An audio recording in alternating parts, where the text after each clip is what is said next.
Today, we're talking about short-term rental secrets.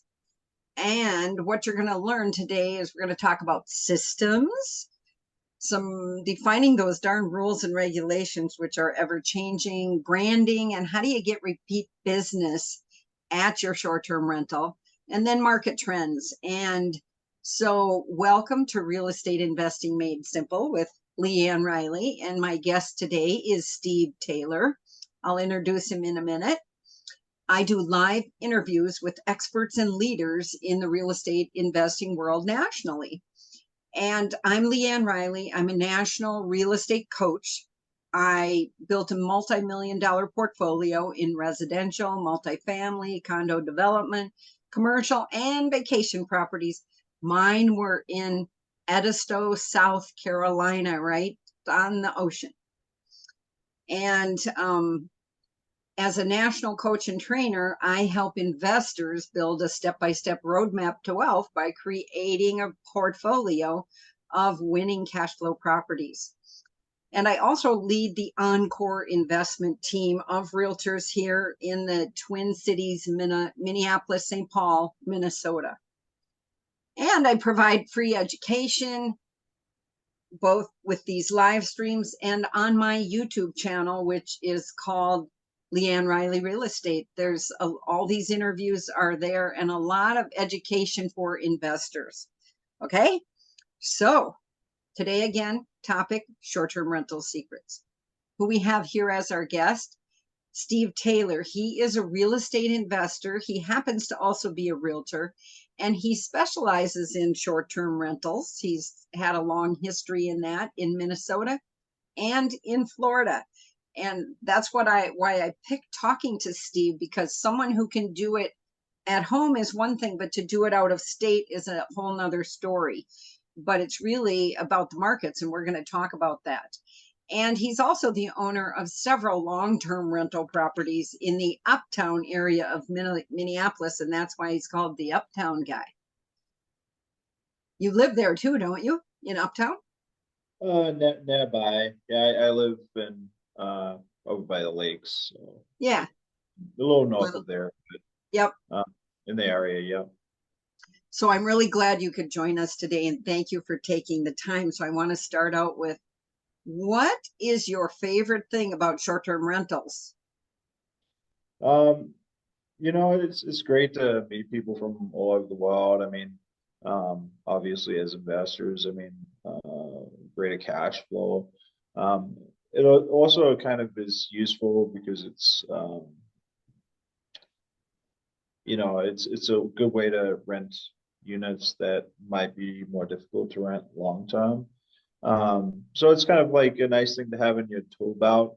Over the years, I've gone from a couple Airbnb units to it being maybe not quite half my portfolio, but getting close to it. I've got a lot of long-term rental units too. But furnished rentals is just kind of like another amenity. If you're remodeling your apartment, you put in a new sink or a new countertop. I mean, furnishing it is relatively cheap, and even renting on a long-term basis is a furnished unit. You make more money. So, how much more do you get? I'm curious. If you rent a long-term furnished unit, is it a couple hundred more bucks a month or what? It could be quite a lot. I mean, depends on who you're renting it to, the season. I had one lady that was getting divorced, and she was paying $2,000 a month for a maybe 300 square foot apartment. And it was my kind of like first version of the so it wasn't the high end furnishing, because it was kind of low end. So I mean, I don't know how much I would have got for that unit normally, maybe like 1,000, 1,200 maybe. So you got maybe a lot more. Yeah, so it's probably like close to double. Like for a short-term rental, you're hoping to make 2 to 3 times what you'd make as a long-term rental. mid to long-term rentals, as furnished rentals, you might get 75% of what you get as a short-term rental. Minnesota is a difficult market because, we only have, the warmer months. Summer months are very difficult as furnished rentals. So it's good to kind of keep your options open, like the longer term or midterm rentals, which are, over 30 days typically. Um, they're not as attractive in the summer because you can get much more than that. But in the winter, they can help you cover periods which are more difficult to get. But isn't that same seasonality true in Florida? Because, you got the snowbirds all there and it's all booked out. But then in the hotter summer, is there the same issue? It kind of depends on where in Florida. Like the further south you go, the warmer it gets. So Yeah. up in the Panhandle, it's more um, it's not as seasonal. But yeah, I mean, and where I'm at, like Tampa, St. Pete area, it's seasonal. It kind of shuts down for a few months, or it gets slower.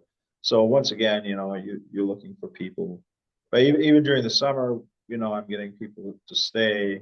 I mean, but it's people that are relocating or visiting family. So it really depends on the area in Florida. Um, and then people go to different areas for different reasons in Florida. So like you know, you got to look at who's coming to visit, right?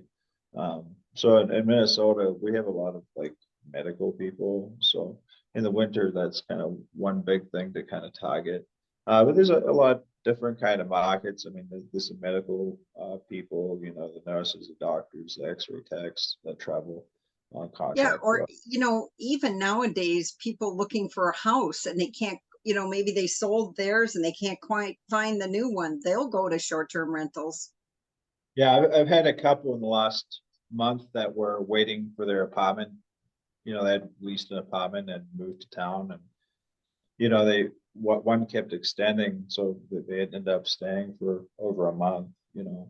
And right now I've got a doctor that's staying with me for like 6 months, paying the full rate, and he's leaving on the December 30th, so I'll probably get to rent it again for years potentially. Wow. Yeah, so it's a matter of networking. It sounds like you have a lot of channels coming in to fill it. Yeah, I mean, a lot of it comes via Airbnb. Airbnb is probably the best, but sometimes you can't use it because it's restricted, or you have to go for a longer term period. There's other websites, even Zillow, that's a good, you don't get too many leads from there, but it's not a bad place to get insurance leads and people that are relocating. Wow, hear that, folks? Now that I like to hear because I hadn't thought of short-term rentals being advertised on Zillow much. But like you say, insurance, all of that, there you have to be all over, don't you? It's important Yeah. to be in, yeah. So Well, that's more for like midterm rentals. And in Zillow, there's like you can tick a box for furnished. So you want to check that. And then there's very few furnished units on Zillow. So when someone goes on there looking for a furnished unit, it kind of narrows down the search quite a bit. yeah, it can make a difference, that furnished. And I'm sure you've figured out how to buy kind of the same thing over and over, have you? Is that how you furnish them? Yeah, I mean, it's kind of like an evolving process, like some things that we bought originally aren't available. And some of the stuff we bought wasn't the best quality originally. So, we've started buying different things. And over time, you kind of figure out things that you wouldn't necessarily thought of to buy, like sound machines or luggage racks, or, small little things that, you kind of figure out you need. And you don't need it too often, but there's enough people out there which will be kind of annoyed if you don't have it. Or like, some people don't have irons, you need an iron and ironing board. just some simple kind of things that It's make. simple things, but they make a difference. Yeah. Like you have to be complete. They can't all of a sudden need to iron their clothes and then they don't like your rental because there's no iron. Mhm. Yeah. And that's so simple and $30 or whatever, right?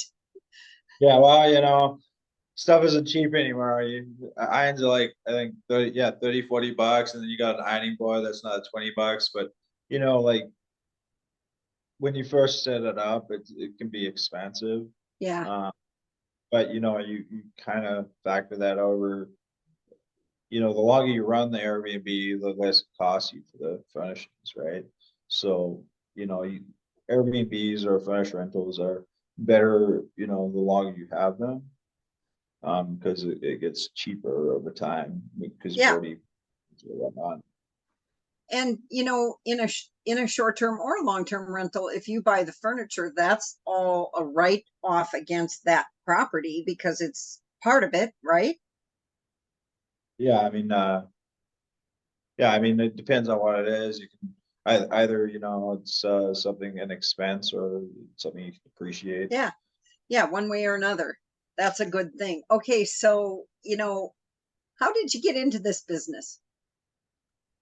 So I kind of played around with Airbnb on and off since like a long time ago, 2010 or 11, somewhere around there. Um, I had a tenant approach me, and she wanted to rent one of my Airbnb units. And at the time, I was kind of like skeptical about like putting too many eggs in the Airbnb basket. And so I rented her a unit, and it was a unit I was renting for like 1,900. So and it was a difficult unit to rent. So she furnished it. She gave me 2 grand a month, and then 10% of whatever she made. And then over time, she became my Airbnb manager, and I convert more of my units. And so Airbnb for me is more of like it's part of my strategy as far as like rehabbing a building. So I had like a fourplex that a different fourplex that had burnt down, and I remodeled, and the units were small, and so I ended up doing Airbnb in 2 of those, and I was able to sell the building and along with another fourplex, and then buy an eightplex and then a mansion. So and the mansion is converting to like a triplex. Um, so it's been a real good way to kind of like help in the remodeling of units. I mean, it produces more cash, and it's if you're remodeling a unit, you want to get the best possible cash flows you can. So it kind of like it helps tell a better story about a property. So once you've remodeled it and whatnot, you can actually use Airbnb to your advantage if you try and sell to another investor. Exactly. So when you sold that fourplex, you had the two units being short-term rental and the two were long-term. And then it gave you better numbers, is what you're saying, which we know as realtors, it makes the property worth more. It's all a numbers game.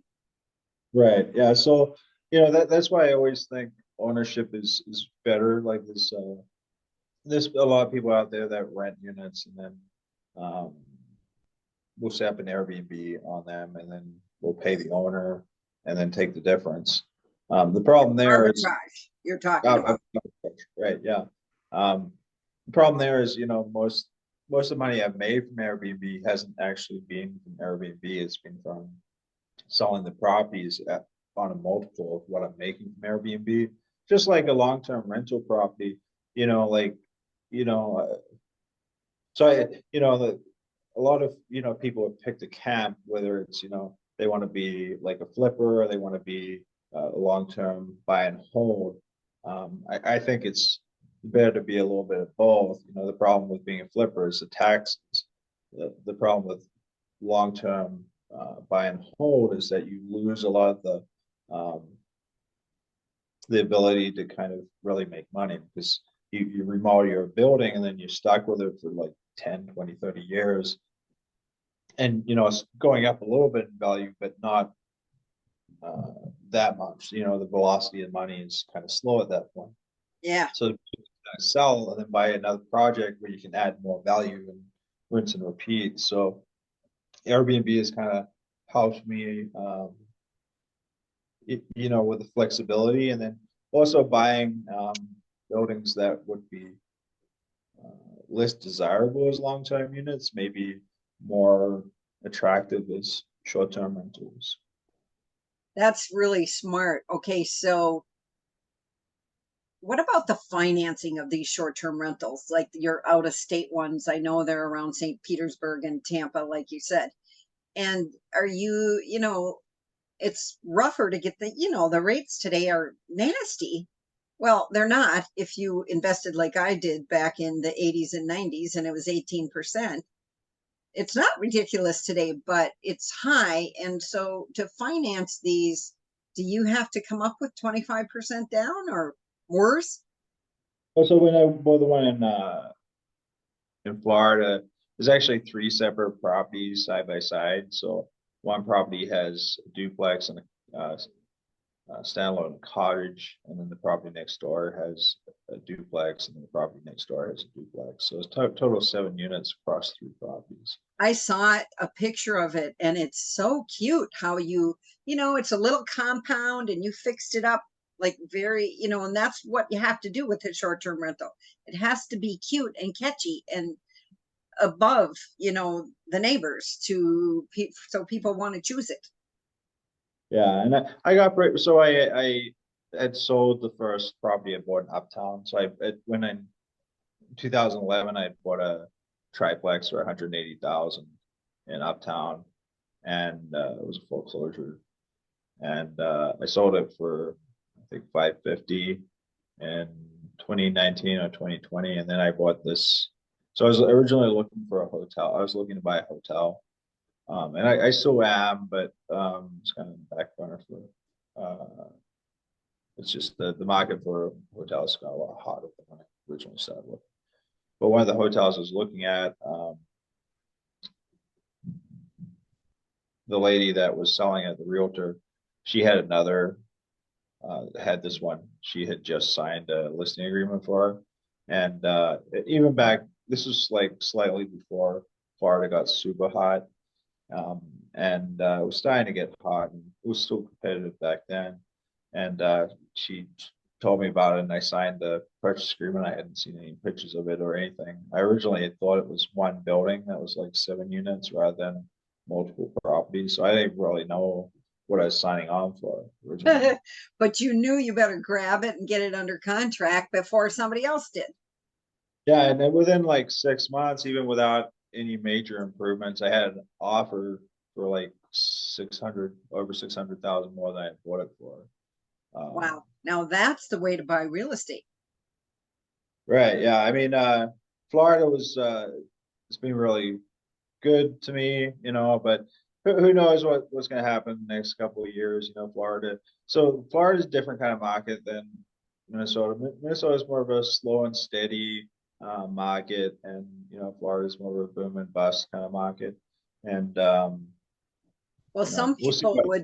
some people say Florida might be riskier, especially, I mean, a couple of hurricanes and, the insurance is horrid everywhere, but worse there if you can get it. Well, see, and that's a funny thing. Like everyone says that, but my insurance gone up more in Minneapolis than it's gone up in Florida. My one of my insurance policies went up like 30% this year. And so Florida is unique, and they got the state has their own insurance company, Yeah, I heard that. and so they're limited, and that insurance company is limited to how much they can increase per year. And Ah, so I think I want to say it's something like 12% per year. Um, so I'm on that insurance, and that's good. The only disadvantage is if there's a private carriers can kind of take you as long if the policy is within 20% of the premium of the state insurer. So there are some downsides of it. I don't have any flood insurance because I'm not in a flood zone. And St. Petersburg and Tampa has been historically uh, pretty lucky with weather. You know, Yeah, it is. It's in that. Yeah, it's tucked in and it's been lucky. and but the downtown area was flooded for I guess about a day recently, so that was interesting. But you know, I didn't get any kind of damage. The previous hurricane and whatnot had knocked off the roof of the shed, but other than that, we haven't had any not the roof, just the shingles, I should say. So Um, are you paying 25% down or 30% down if you find something, or you're doing seller financing and lots of other creative methods? well, so that one I moved. I had a $500,000 down payment, so I did more than 50% down on that. That was a commercial mortgage, and want to say it's like 4.5%, Which isn't uh, bad. which isn't bad. I mean, at the time, I think residentials were, you know, like investment residential was like maybe 3.5%. Yeah.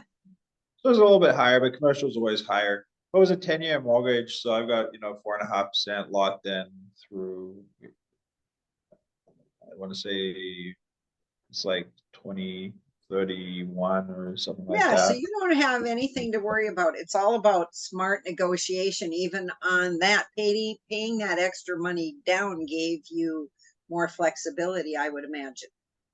Oh yeah, the lady. So originally she wanted $1 million. She was the local hairdresser, so she had, you know, being the hairdresser in town. She had bought these buildings like 20, 30 years ago. She had another duplex, and she wanted to get out of Florida and move to like Delaware or somewhere out there. And so she wanted to get out. Um, and the original price was $1 million, and like she wasn't really willing to negotiate. There's a bunch of like little repairs, and I tried to get like her to come down 100,000. She wouldn't budge, and then eventually the realtor and her got together and gave me 25,000 off. So actually bought it for like 975. Um, but even when I bought it, it should have gone on the MLS, and if it went on the MLS, probably was sold for a couple 100,000 more. Oh yeah. Yeah, you were lucky. You knew the right person at the right time and were able to squirm in there. Yeah, she's actually my broker in Florida now because I'm a licensed realtor in Florida, so she's become my um, broker, and she sold over $1 billion in like resorts and investment properties in Florida. It's Great. pretty. Yeah. So it's been a really good experience, and yeah, kind of building a team remotely has been um, challenging, but you know, getting that hang of it, you know, because but one of the biggest things that kind of cuts into most like short-term rental operators is like management fees, because people are paying, you know, 20, 25, 30% in management fees. That's what I want to go into here is, about short-term rentals.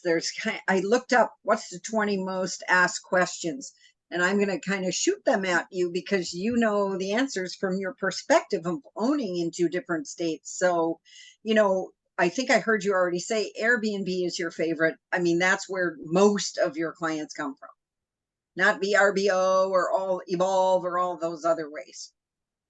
Yeah, I mean, I'm on the Avio, and I every now and then I get someone from there, but you know, the Avio, from what I've learned from people that use it a lot, is mostly like full house rentals, and then also there's like specific areas that, you know, are mostly VRBO uses. Like if you go to certain locations, it's like a lot of VRB using VRBO versus Airbnb. Um, so I've never really had much success with it. Yeah. I do mostly apartments, so maybe it would be different if it was Oh, house. okay. You're not doing houses, you're doing apartments. So Airbnb is where people look for that. Well, no, no. So what I've heard is basically VRBO is mostly houses, And then also it's kind of specific areas that, Yeah. it's more used in. And so I don't even know many people I know a lot of Airbnb hosts in Minneapolis. I don't know many of them doing much business on VRBO. I mean, it doesn't hurt to be on there. Um, there's other platforms too, like some people use booking.com. Yeah, Um, there's a lot of platforms, isn't there? But that's the most okay. And then, what's your secret, even though with your listing, you put it, I see a lot of them on there, and you got to capture people with the photo like right away, or they're moving on to the next one.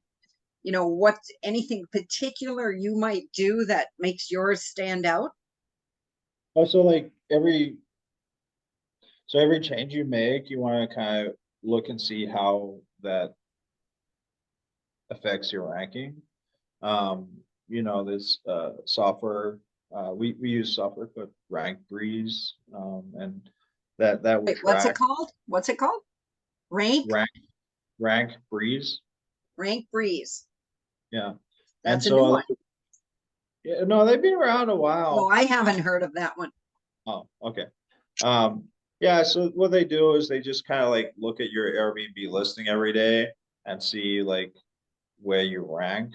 So like if you're today ranked, 374th, and tomorrow you're ranked 250, you can say, okay, that change I made may have made a difference. Ah, and that's so you have data basically to make decisions by.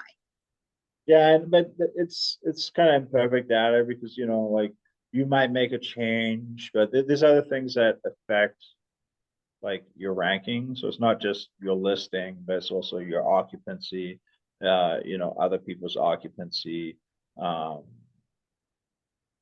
and so like if your place is booked, it's not going to show up in the listings, right? So and so there's a lot of things that affect it, but it gives you kind of an idea. So like over time, you can kind of fine tune it.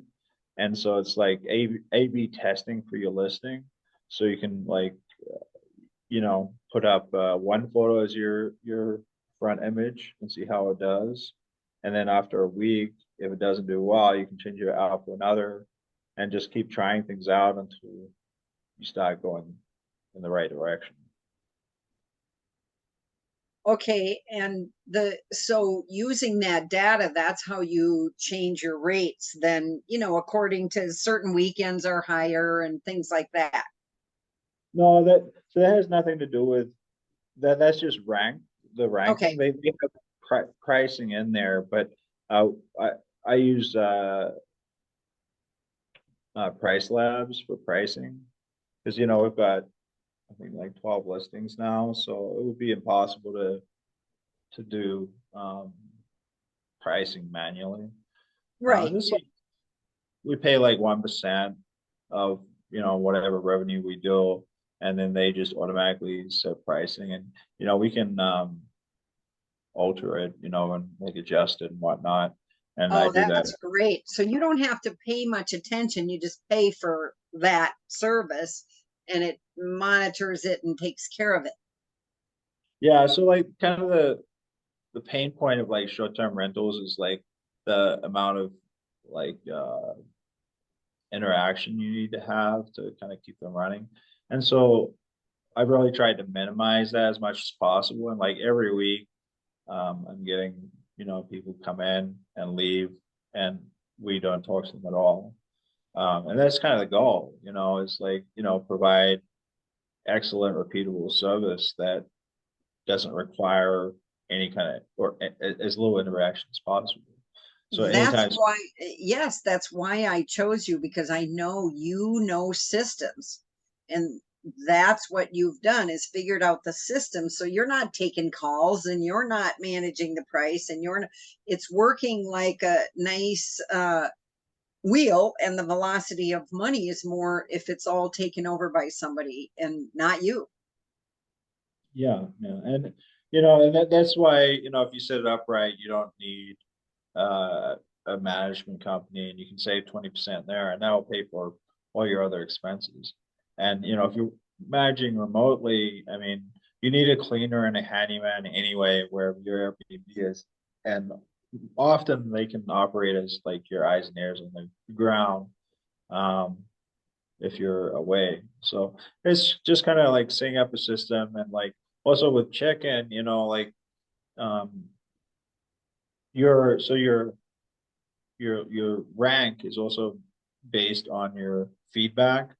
And they're always kind of altering how that feedback's kind of weighed. So like recently, value has been something that they've put more emphasis on. So like the value rating will have a big effect on your ranking. Um, so you want to get as good of a review as possible. And so like the big thing is the cleanliness of the unit, and then the check-in process, because the last thing someone wants is to get off a plane and then get to the place and then have to wait half an hour to get in. So that's one of the main reasons we got rid of keys. Yeah, you So we have don't. the electronic everything, right? Yeah, we actually do have a key for every door, and then a master key that opens up all the doors, but we don't ever give the guests any keys.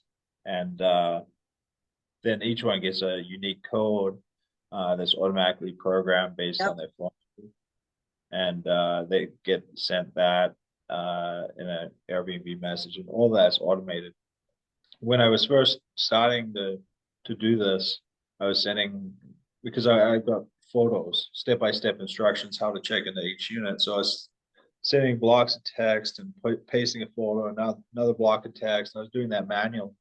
And so now I've got like a property management system that automatically kind of sends out messages for when someone books and has an inquiry, and on check-in day with their codes and instructions, and that links to a guest book and like a guidebook, and that has information about the property, the area, check-in instructions, Wi-Fi, uh, laundry room instructions, things like that.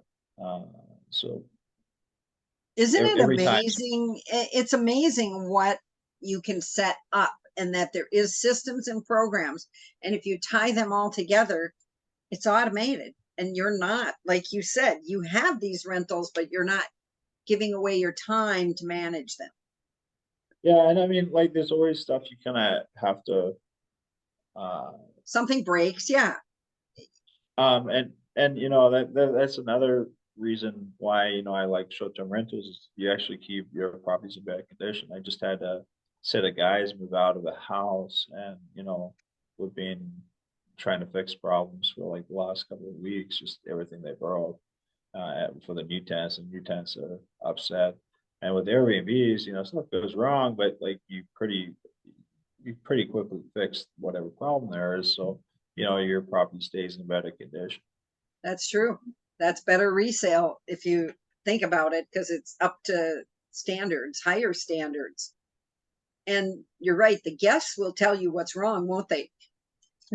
Yeah, they sure do. Well, sometimes they don't, and that's you actually want to value kind of the feedback, because some guests seem like super picky, and they're really annoying, those kind of guests. But what I try and remind myself is there's probably a lot of guests that are thinking a lot of the things that they're thinking, but they're too polite to say it. So if it's annoying one of your annoying guests, it's probably annoying other people that don't say anything. So every time you get feedback, it's an opportunity to make your property better, and also improve your feedback, which will get you higher rates and higher occupancy. So just listening to your customer is kind of like really important.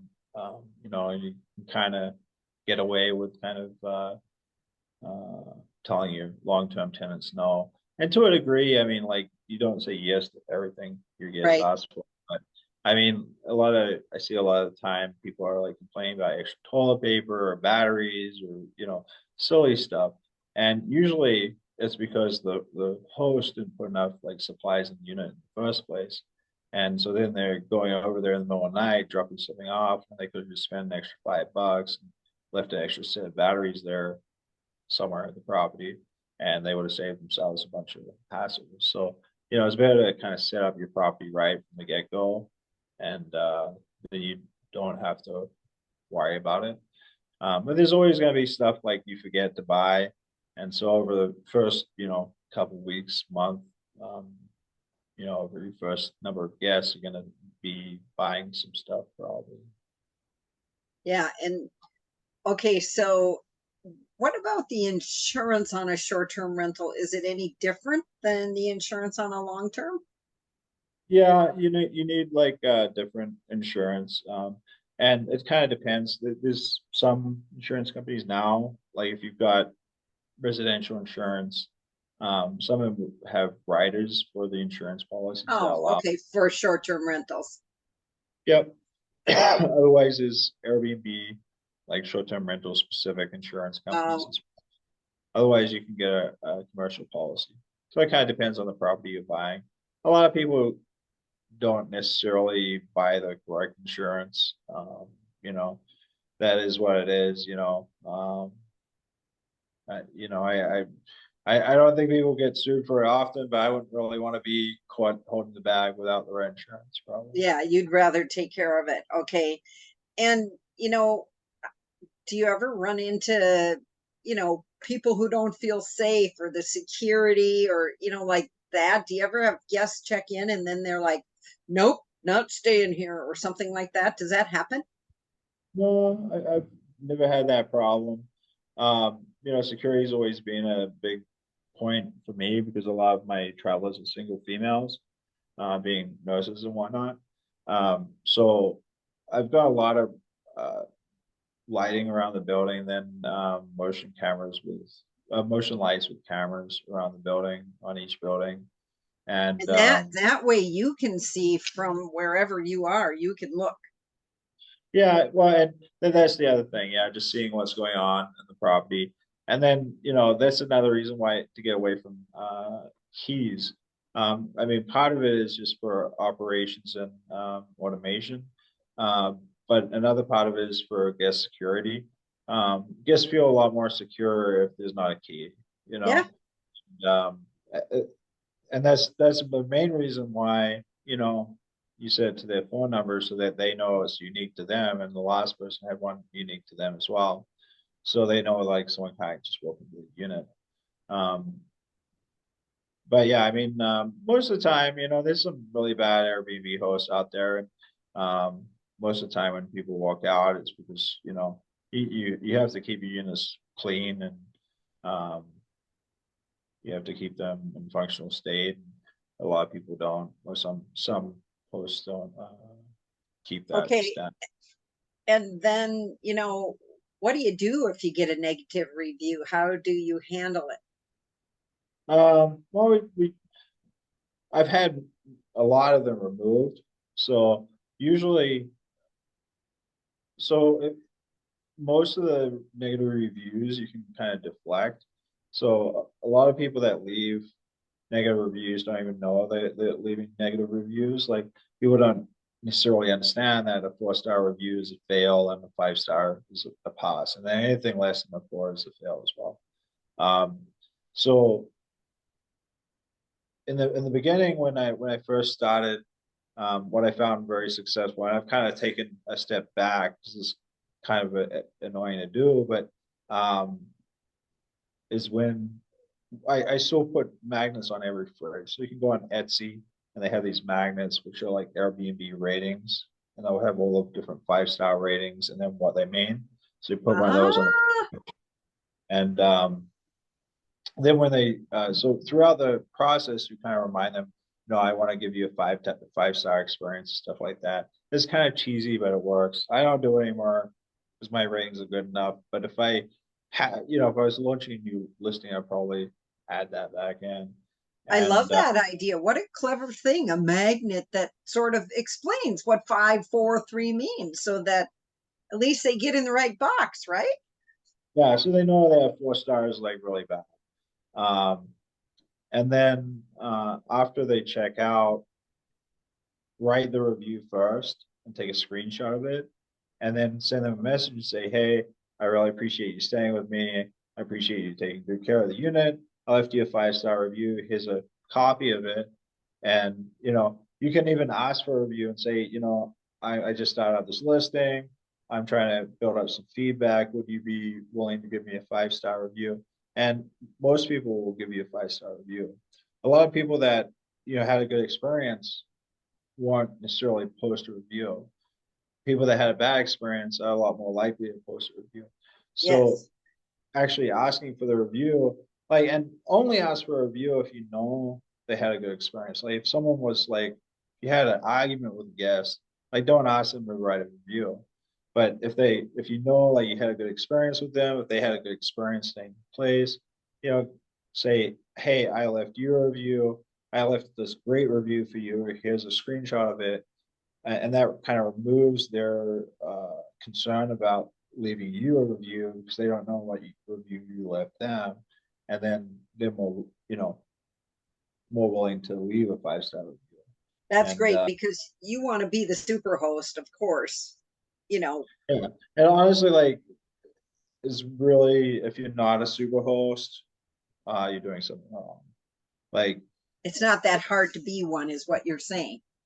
yeah, I mean, I've gotten I've been worried about losing my super host because I've gotten 1-star reviews from some guests that were upset about certain things that, they were just kind of unreasonable guests. But, every quarter I get a couple of those and it hasn't affected me at all. The bar is pretty low. Um, but yeah, and the biggest kind of risk for a low review is getting your listing shut down. So if you get too many low reviews, you can shut your listing down. But if you get a low review in the beginning, you can just shut down your listing and open a new one. Yeah. So, when you're just getting started, don't be too worried if one of your first 2 or 3 reviews is a bad review, because then you just unlist that listing, make a Start copy over. of it, repost it, hopefully fix whatever issue that there was. And, so the superhost is across all your listings on your account. So it's a little harder if you've only got one listing, or you have a listing where, a lot of the people, just one listing where people stay a long time, because you have to have a number of, You is need it, turnover. yeah, you need a number of stays, I think. So many nights. I think it might be 10 stays and 100 nights or something like that. I can't remember the specifics.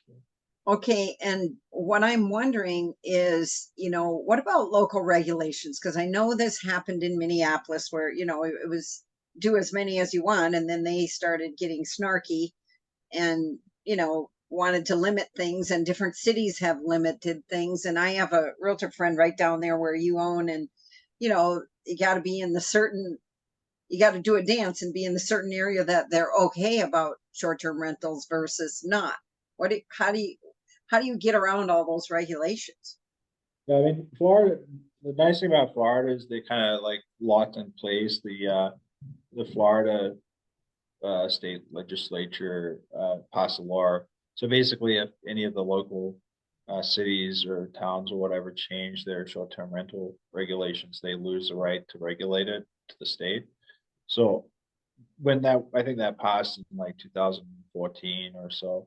And since then, no city has been able to change anything in the short-term rental regulations. So Florida's stuck in time. Minneapolis, it's an unfortunate policy, but there's been ways around it. People are managing other people's properties, so um, they'll manage other people's property and they can take a percentage that way. Some people are doing longer term furnished rentals. We do a mix of short term, and then midterm and long term. I Um, really like what you say because that is real estate in general. Yeah, there's rules and regs, and being creative is those workarounds. They still meet the rules, but it's just you have to adjust. And we have to adjust to the market and all of that. Now, I have read in the news that, oh, yikes, short-term rentals, it blew up during COVID and now it's not. What's your opinion on that? Yeah, I'm kind of seeing that in some people's, and so that was interesting. You're talking about the rules and regs, and so another point on that is like you kind of want to think about other options. So like if you buy like a property for short-term rentals, you want to look at what your other options are in case like what would be banned in your city, and that's where it's going wrong for a lot of people that bought in like say 2022, at like the height of the market. um Someone that just entered Airbnb doesn't know like 2020 2021 and 2022 were not typical years, so like those were great years if you owned an Airbnb, you made a lot of money, you had close to 100% occupancy. But normal years aren't like that. Right. uh, It's more 60 something ish occupancy, isn't it? well, 67, isn't that the average? I would hope to be higher than Yeah. that. Like Oh, I know. like, You're smart. You probably are higher, but if you're, a lot of that, I think that was the average. it kind of depends on the location, and Yep. but my I guess my point is a lot of people are buying big houses and then basing their forecasts on years that were ridiculous as far as they may not happen ever again, or they may not happen for a long time. And then so now we're going back to reality, and who knows, maybe we're going to a recession at some point, and people travel a lot. Maybe a double punch where people are going not just from the high, occupancy, high rates to normal, but from high occupancy, high rates from back to normal, and then maybe somewhere worse than normal, where normal was in say 2019. So people are buying cabins in the Rocky Mountains that were selling for 300,000 or 400,000 not so long ago for like 1.5, $1.7 million. Ah, you know and that's just not sustainable. So that's why I focused on apartments. So if I can't do short-term rental and I'm not even that worried about regulation where I'm at, because I've already got my regulation Minneapolis set and then in Florida set, so I know what I'm dealing with. I'm more worried about what if the market changes, what if there's less demand. So what can I do other than short-term rentals? And I think it's that's what I love is you have a plan A, short-term rentals, plan B, midterm, plan C, long-term. There's options. And like you say, if you have a fourplex and two of them are short-term rentals and two are long-term, you also have a balance no matter what the market does. yeah. So like Airbnb is like a tool, like you can use it. It may be the best thing. It may soon go back to where it's less profitable than long-term rentals. That could well happen. I mean, um, the there have been a lot of like people coming into the market. Um, Up until recently, there's been demand because it's just been like that much demand where everyone was booked like last year and the year before. It raised close, nice units were close to 100%, and people just kept increasing their nightly rates. And, so, but some of the people that either bought at like kind of crazy prices with um, predictions on, for 20, 30 years on unsustainable nightly rates and occupancy, they're going to be hurting. And, it's unfortunate, but, they kind of dove into something they don't understand. Also, the people that kind of rented the units, like a lot of the people who did arbitrage when COVID That's started. changing. Yeah. So, Co-hosting, that's way different now, isn't it? yeah, I mean, so that's not something that I've really had that much interest in, because Right. for me, like the money from Airbnb is almost secondary. It's about kind of using that money to kind of build a better property and something that's worth more forcing appreciation. Yeah, it makes sense. If you're turning your profits back into the property with the value add and those better numbers, if you're selling it, it's in way better condition. Yeah, so we might like, gross in the summer, 20, 25,000 from the Airbnb units, and that sounds significant. And after everything, we might get, half of that. But really what adds value is, I bought this building in Minneapolis for 775. And I put a couple hundred into it. My goal is to get to 1.5 million. So it's really that kind of equity. And then that's tax. Well, that's something you can defer the taxes on. Whereas income, you can't. Well, I mean, depreciation and whatnot. But Exactly. So you're using a couple different tax strategies also. See, again, you're combining strategies, value adds. That's where it really can multiply. The velocity goes up. right, yeah. I mean, you want to protect your equity from taxes, and so like really kind of buying a property, remodeling it, running it for a couple of years, 5 years, whatever, and then selling it and buying something bigger, something that needs more work, where you can make more money. And that is a long-term strategy. I mean, the only difficult part of that is, when it becomes difficult to sell your buildings. So you might have to sit on buildings longer than you would want to wait out a market for a better market to sell. But yeah, if you got something that's profitable, then that's why I've always believed in keeping equity in my buildings. So, like having a big amount of buffer, so you're not kind of at your stretch to your limit. Well, then you're safe no matter what happens. I can tell you run a little bit more on the conservative side, but yet you're also taking the big risks, like getting that property under contract. You knew enough. I better get it under contract right now. And then you worked out the details. And now, it's worth a lot more than you paid for it, like instantly. Yeah, I did that once in Minneapolis in 2020 and once in Florida in 2021. Yeah, I wish I could find more deals like that, but it's become a lot more difficult. So, Well, offline after this, guess what? I know some hotels. oh yeah, So we'll be chatting. sounds You know, good. you never know. This is what this is about, folks. It's networking. That's, how I know Steve. And networking can produce a lot. It really can. So, Oh, okay, they say your network is your your net net worth, worth. or something like that. Yeah, your network is your net worth because it's amazing what's possible. And what I love about real estate investors are just super generous on, working together and knowing that this networking is how deals happen and yeah, how you find new markets, all of that. Yeah. Okay, let's see. I'm going to find one more question. Let's see. I'm wondering about you, Steve. What's your special ability around real estate that has brought you so much success? What would that be? Well, I enjoy a project. I recently became, like last year, I became a general contractor. So I'm a licensed general contractor.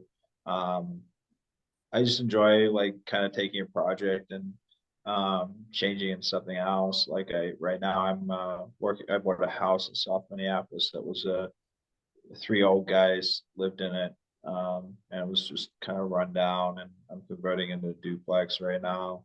So I just get kind of bored, So like always need a project, and yeah. So it's um it's been really interesting. Like when I started investing, I had a day job, and I kind of um, built my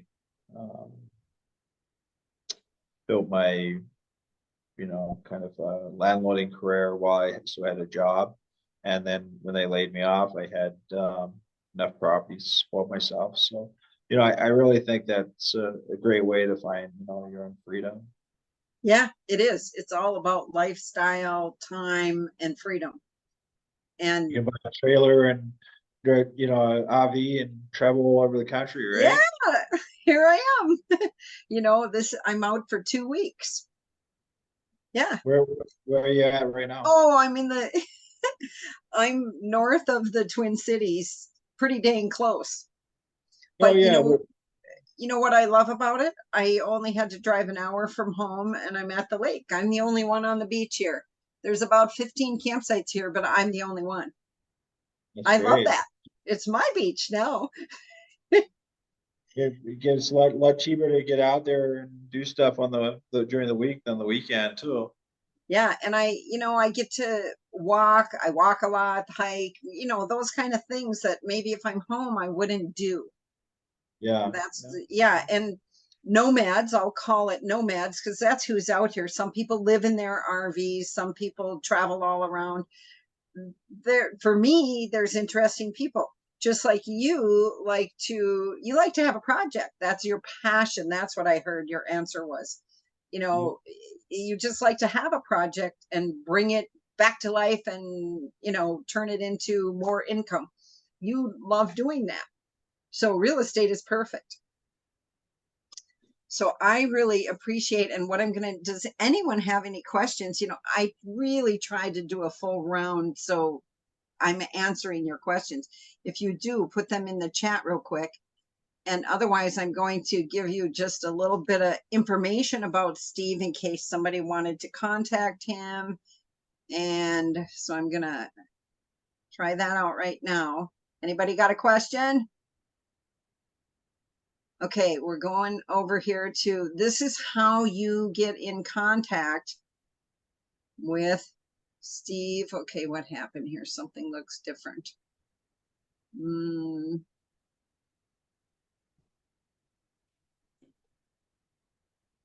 Hang on a second here. Here we go. Okay, I wanted to, here's how you get a hold of Steve Taylor. Here's his phone number and his email in case somebody wants to do some business with him. And then, so go ahead and quick get that down, or you can watch this in the replay and get it. 612-888-5888. And then if you are wanting to get in touch with me, I do free strategy sessions if you want to talk about your strategy or looking for some coaching with my Proven Profit Formula coaching program. And I do have students who are doing short-term rentals all over the US. I like buy and hold long-term, but I have both. And then right here, I do have a Facebook community called Real Estate Investing Made Simple. It's a free group. And I post a lot of information that is about all sorts of real estate strategies. So if anybody wants to find that, Real Estate Investing Made Simple. All right. No further questions. Steve, just thank you so much. Your wealth of information, and it's always fun to talk to investors who have figured this out because you're combining strategies and value add. You gotta, like you said, when you did get laid off, you had real estate to take over, and now you do have that freedom of time and money. You probably get to go to Florida, I would think. Got to check on things, right? Yeah, I mean, hopefully this coming up soon. It's starting to get a little cold. Yeah, as soon as it gets winter, you gotta have to go down there. I totally get it. So thank you so much. And we will be talking. I'll get in touch. Thank you for having me. Okay. Bye-bye.